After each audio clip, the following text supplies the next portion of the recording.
We remain steadfast in our commitment in delivering local news that matters. Stories that inspire. Enriching the lives of Filipinos in the Philippines and across the globe. This is your GMA Regional TV. Buong puso para sa Pilipino.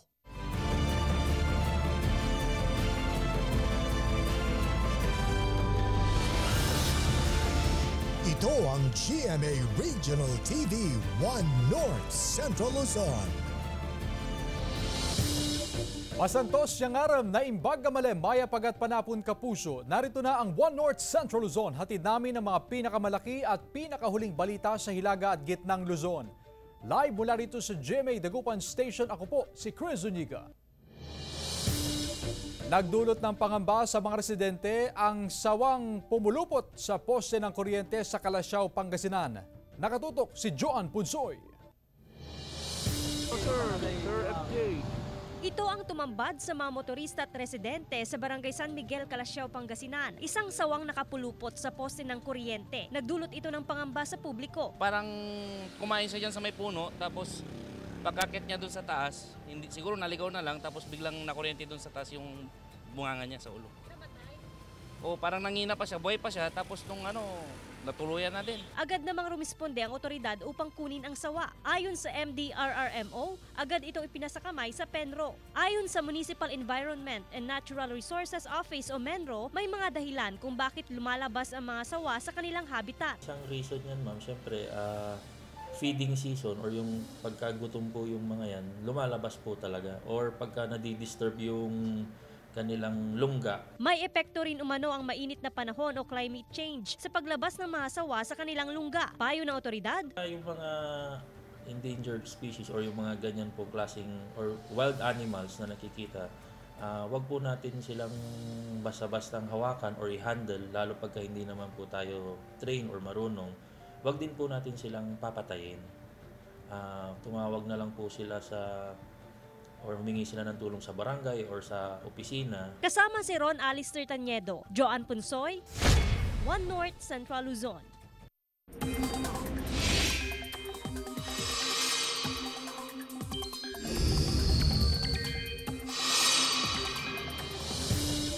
Mga kapuso, magdala pa rin ng jacket at pananggalang sa ulan kung lalabas ngayong gabi. Ayon kasi sa Pag-asa, bahagyang humina pero tuloy-tuloy ang epekto ng northeast monsoon o hanging amihan sa Luzon. Makaranas din ng mahina hanggang sa katamtamang pag-ulan sa ilang bahagi ng Cordillera, lalabigin ng Aurora at Bulacan ngayong araw. Malamig na temperatura rin ang dala ng patuloy na pag-ihip ng northeast monsoon o hanging amihan. Hindi inaalis ang posibilidad ng localized thunderstorm sa ilang bahagi ng bansa. Nararanasan naman sa ilang sakahan sa Mangaldan, Pangasinan ang lumalalang problema sa patubig. May ulat si Jasmine Gabriel Galban. Maaga pa lang inaayos na ng ilang magsasaka ang water pump na ito para gamitin sa pagpapatubig sa sakahan sa Barangay Lanas, Mangaldan, Pangasinan. Halos isang buwan ng problema ng mga magsasaka ang kawalan ng sapat na patubig. Kung hindi mapatubigan ang kanilang sakahan, posibleng mauwi sa pagkalugi dahil masisira ang kanilang pananim. Mahirap talaga, madam, na walang tubig. Kasi hindi na makakakuha ng magandang bunga itong mga tanim namin na palay. Ayon sa Municipal Agriculture Office, lumala pang problema sa patubig. 12 barangay na ngayon ang walang patubig, kabilang ang Lanas, Bateng, Maasin, Salay, Talugtog, Bantayan, Salaan, Nibaliw, Tebag, Embarcadero, Inlambo at Makayug. Itong dry season planting natin ay talagang na-identified po ang mga barangay na hindi talaga madadaluyan ng covered ng NIA at talaga hindi sila maririlisan ng tubig. Kaya ang advice namin sa mga magsasaka ay magtanim ng ibang crops. Huling quarter ng 2023, nag-abiso ng National Irrigation Administration o NIA sa Agriculture Office sa magiging problema sa patubig ngayong 2024. Kaya inabisuhan na rin ng mga magsasaka na magtanim ng ibang gulay at pananim na hindi matakaw sa tubig, gaya ng mais, pakwan, munggo at mani. Iyon nga lang, may mga hindi sumunod. Sinasabihan na namin sila para at least hindi sila umaasa sa tubig magmumula sa NIA kasi po ay identified talaga yung areas lang na mapapatubang itong dry season. Sa ngayon, umaasa na lang sa ulan ang mga magsasaka para maibisan ang kakulangan sa patubig. Kasama si Jing Dakanay, Jasmine Gabriel Galban, One North Central Luzon. Sinimulan ng i-demolish ang ilang inaanay na silid-aralan sa Salisay Elementary School sa Dagupan City. Sundan sa report ni Russell Simorio.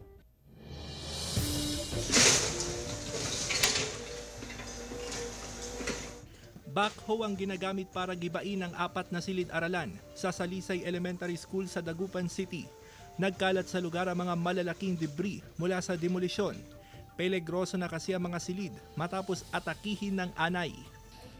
Lumang-luma at kailangan ng i-demolish. So first and foremost na naging reason is yung talagang dilapidated na yung ating building and safety ng ating mga mag-aaral at mga guro ang kailangan na nating isipin.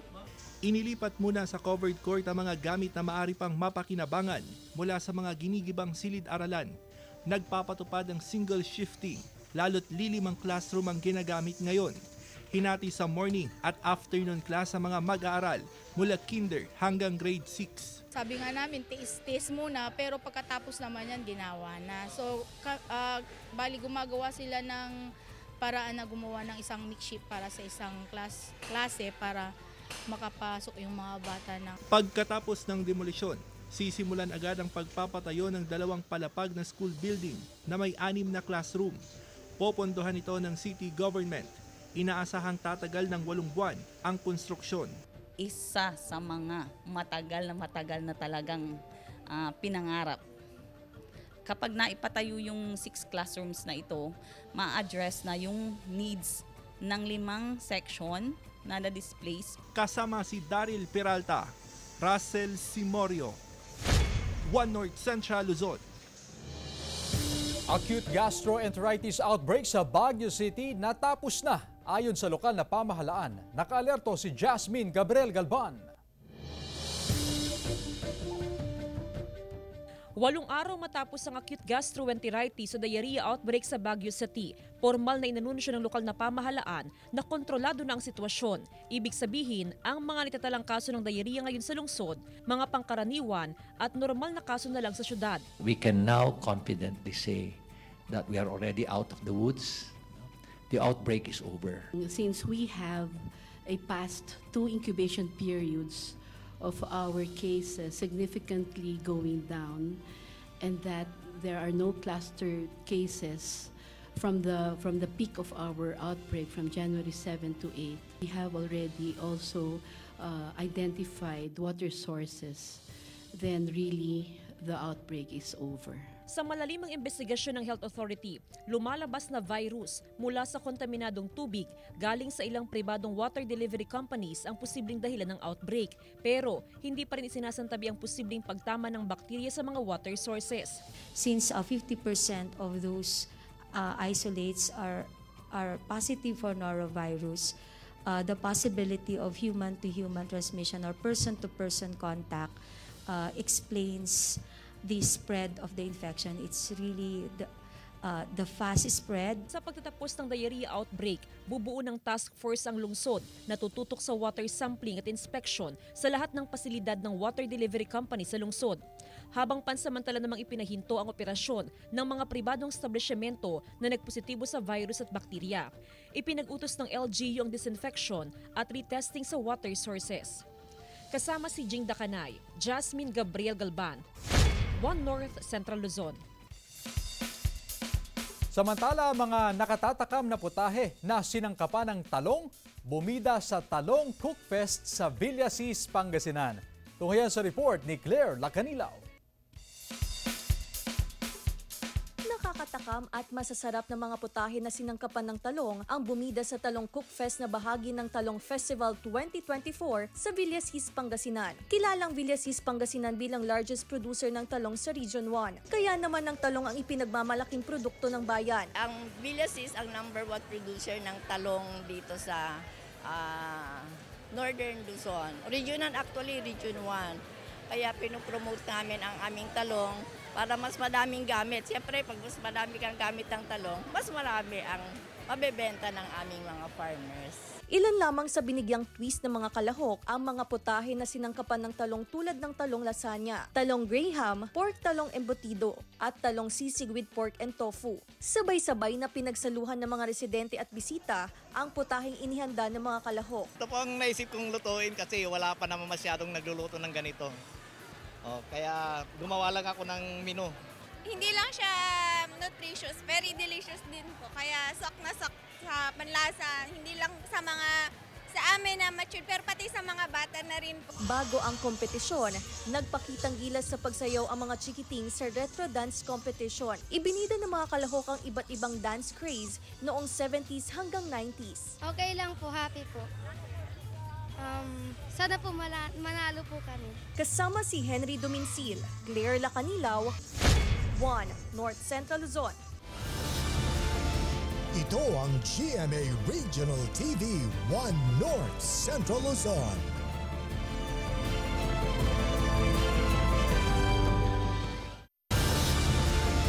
Ito ang GMA Regional TV 1 North Central Luzon.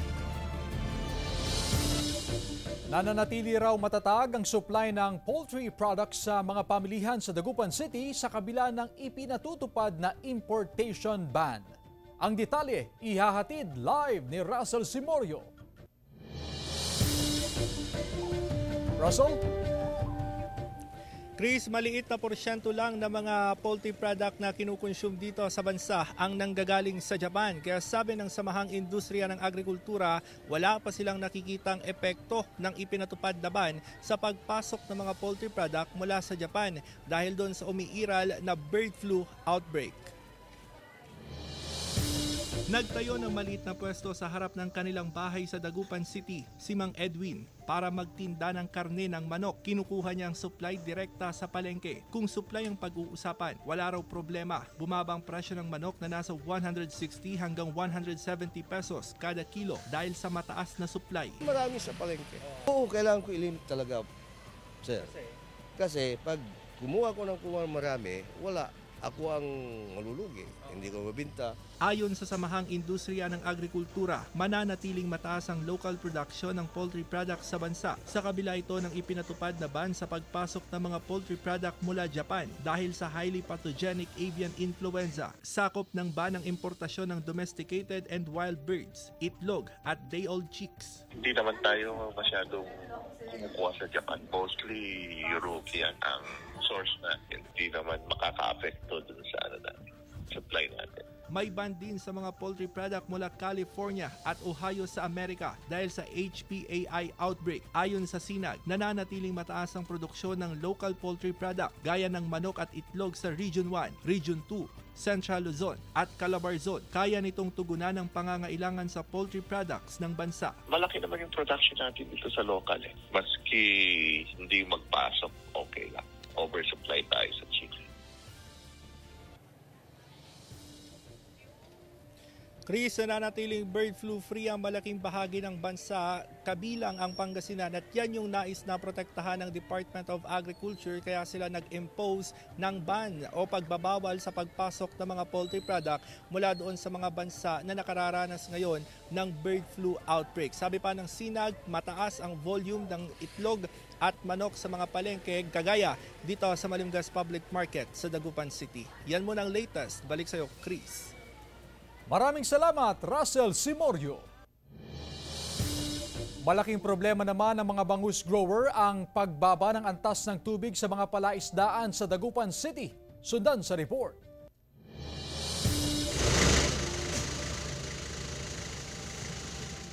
Isinakay sa maliit na bangka ang mga inangkat na patuka ng bangus grower na si Mang Fredo.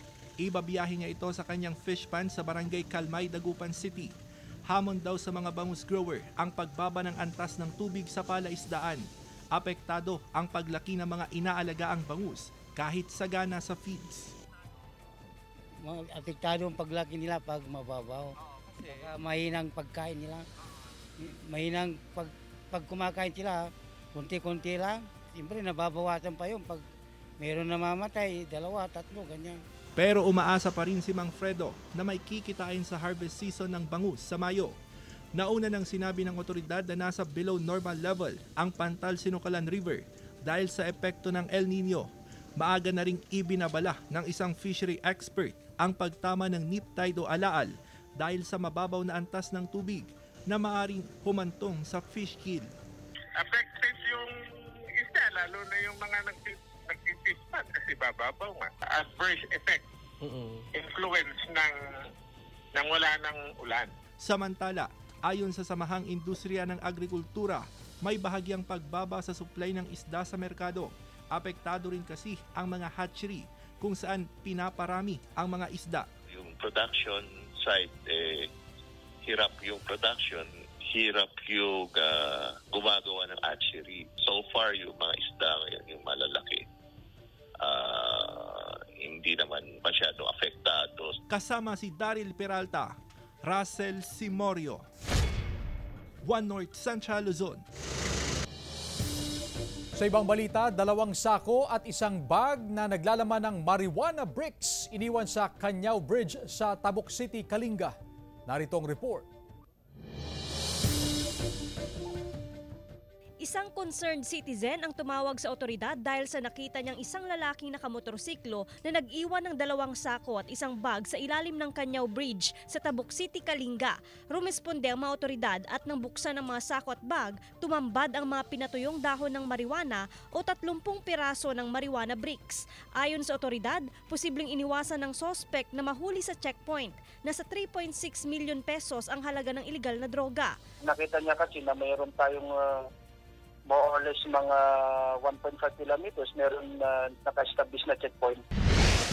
2 dayo rin mula sa Maynila ang naaresto sa bypass operation ng otoridad sa Tabuk City. Na-recover sa mga sospek ang hinihinalang shabu na nagkakahalaga ng mahigit 13,000 pesos at mga pinatuyong dahon ng marijuana na nagkakahalaga ng 2.5 million pesos. Ang problema kasi is parang barter ang ginagawa na dadalhin dito yung shabu, ipapalit ng marijuana bricks.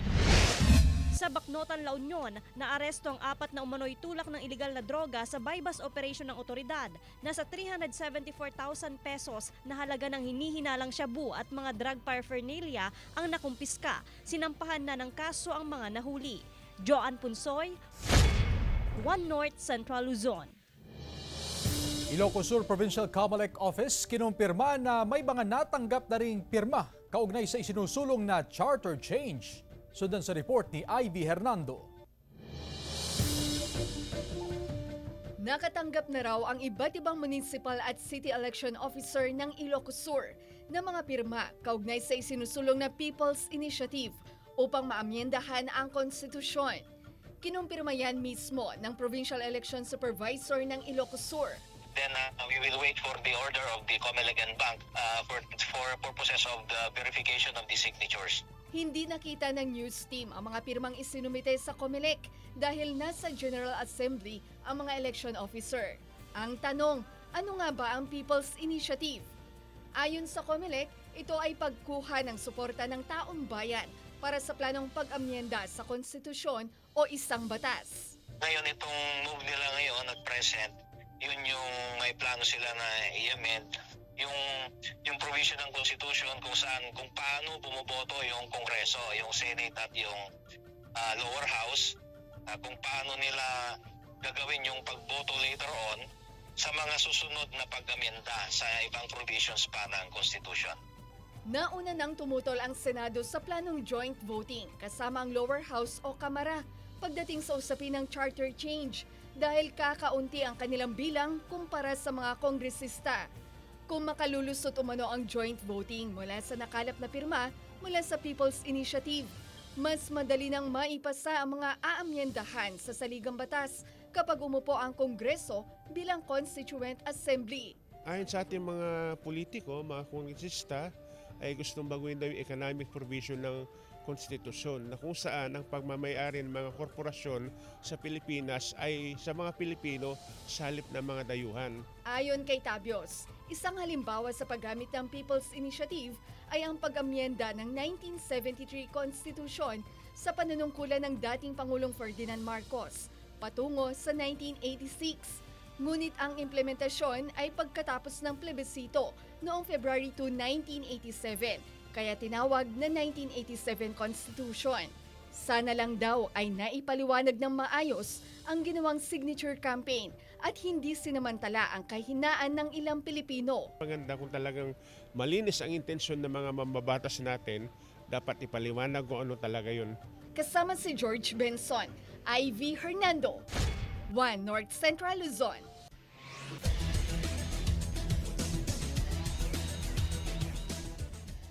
Nagtagisa naman sa iba't ibang larangan ng sports ang mga atleta mula sa 4th District ng Pangasinan. Makibalita tayo kay Claire Lacanilaw.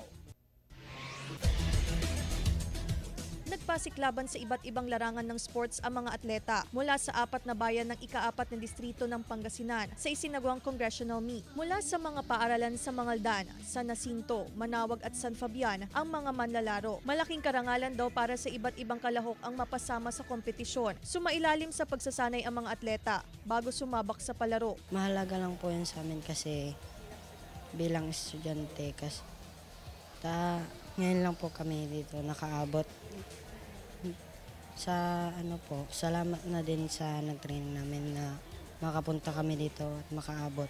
Kasama ito sa curriculum natin, kasi ang sports development kailangan para sa bata, para matrain sila. Ayon sa pamunuan ng paaralan, mahalaga ang pakikipagkapwa-tao ng mga kabataang atleta. Magandang pagkakataon din ito upang mahasa ang kanilang galing sa larangan ng sports. Samantala sa huling araw ng Ilocos Norte Division Athletic Association Meet, nagtagisan sa football, basketball, gymnastics at archery ang mga atleta mula sa iba't ibang paaralan. Tinagandaan po talaga namin ito para po manalo kami. Bagamat walang pasok ang mga atleta, paalala ng pamunuan ng Schools Division Office na huwag isantabi ang kahalagan ng pag-aaral. Kasama si Henry Domincil, Claire Lacanilaw, One North Central Luzon. Ito ang GMA Regional TV 1 North Central Luzon.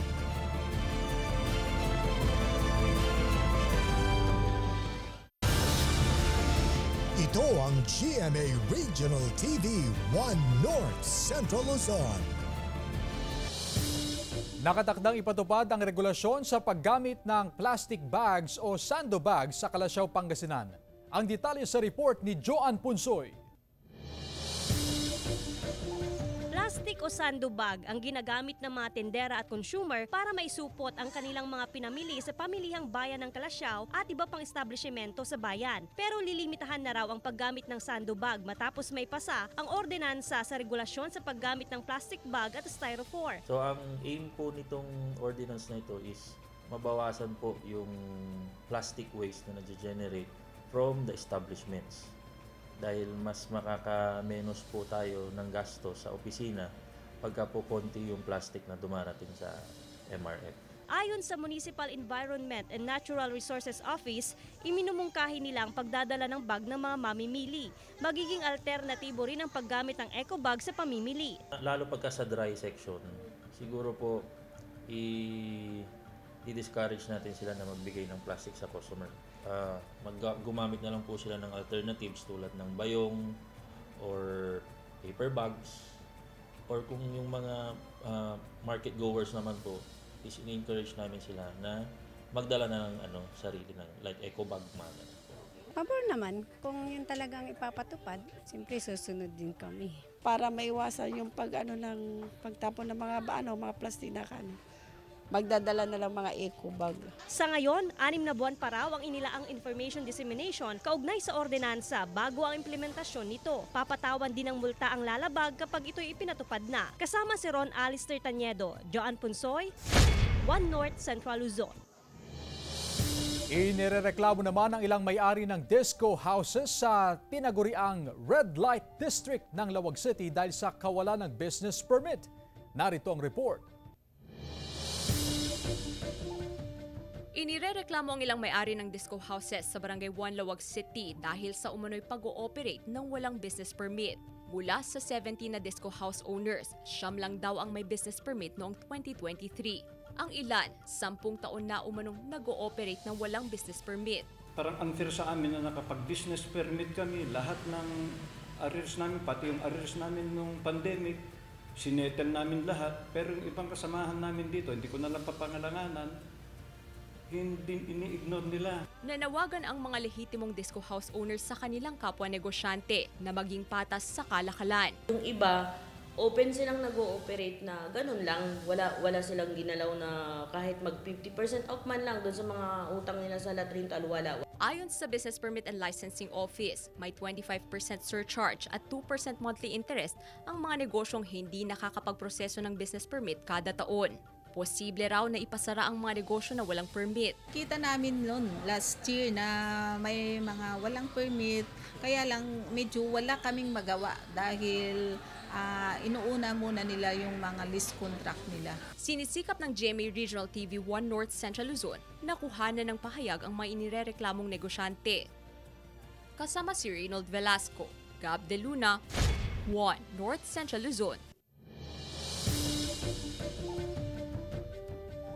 At samantala mga kapuso, mapapanood na ang bonggang comeback sa telebisyon ng Kapuso Primetime na si Dingdong Dantes at Marian Rivera na Jose and Maria's Bonggang Villa 2.0. Simula po yan bukas, January 20. Bago nilang makasama sa sitcom ang komedya na si Pokwang. Kasama pa rin naman sina Pinky Amador, Charmaine Buencamino, Pecto, Benji Paras, Johnny Revilla, Hershey Neri, Lujud Gonzalez at Joe Marie. Abangan ang Jose and Maria's Bonggang Villa 2.0 bukas po yan sa GMA. Samantala, mapapanood niyo po ang episode na ito at iba pang pinakuling lokal na balita sa official website ng GMA Regional TV, www.gmaregionaltv.com. Pwede rin kayong bumisita sa aming official YouTube channel, GMA Regional TV, at i-click ang subscribe button para sa pinakamainit na balita mula sa mga rehiyon. Nais din naming pasalamatan ang mga kapuso sa Hilaga at Gitnang Luzon, maging ang mga kapuso natin abroad, dahil sa GMA Regional TV, local news matters. At yan ang mga pinakamalaki at pinakahuling balita sa Hilaga at Gitnang Luzon. Maraming salamat sa pagsama sa amin, pati na ang mga kapuso sa ibang bansa na tumutok sa mga balita sa rehiyon. Ako po si Chris Zuniga. Kami ang GMA Regional TV 1 North Central Luzon. Buong puwersa para sa mas malaking misyon at mas malawak na paglilingkod sa bayan.